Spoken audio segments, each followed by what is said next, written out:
hate to end like that, but sometimes the cards always in it don't fall where they need to, and I mean our kids played great all year, and I mean that's all you can ask for.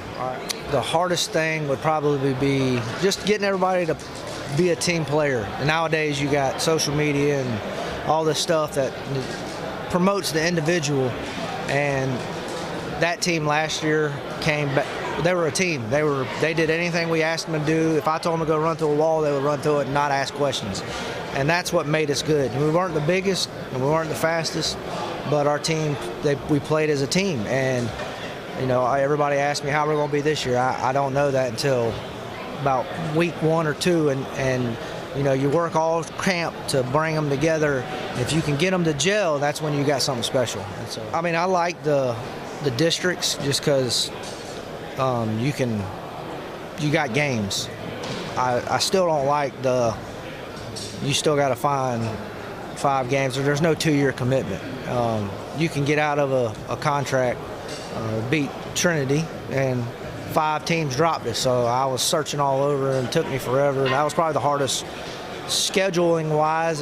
This was the hardest year I've ever had, more so than finding 10 games, which don't make any sense. But it's tough because you got to figure out a balance between, I got my D4 will be 4 in August, so he gets to come to football practice, and all the kids mess with him and play around. But I think the translation is going to be me coaching them because, he's young, and I'm used to coaching high school kids who I tell something to do, and they do it, and I tell him to do something, and he doesn't do it. So I'm like, it's going to be a challenge. He's going to start T-ball this year, and I'm probably going to be coaching him.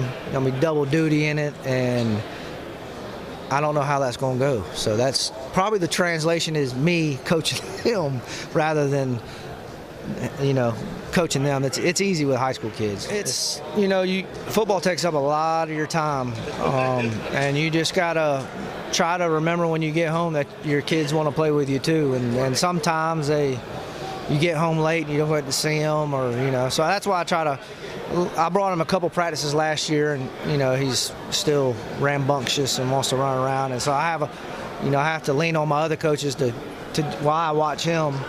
But he wants to be around it. That's the biggest thing. And so I'm gonna, as he gets older, bring him around more, and he'll be involved more, and getting to spend Friday nights with him and my family and my wife, and that makes it fun. And she understands the commitment that it takes to be a head coach. But I have some really good help during the summer and in the off season, and I just pop my head in and out when I need to. And so I have a really good coaching staff, and we're like family over there. And that's the challenge probably, is trying to figure it all out. Now I got something, you got T-ball, so now you're going 90-0. So I'm sure it's going to be a challenge, but we'll figure it out.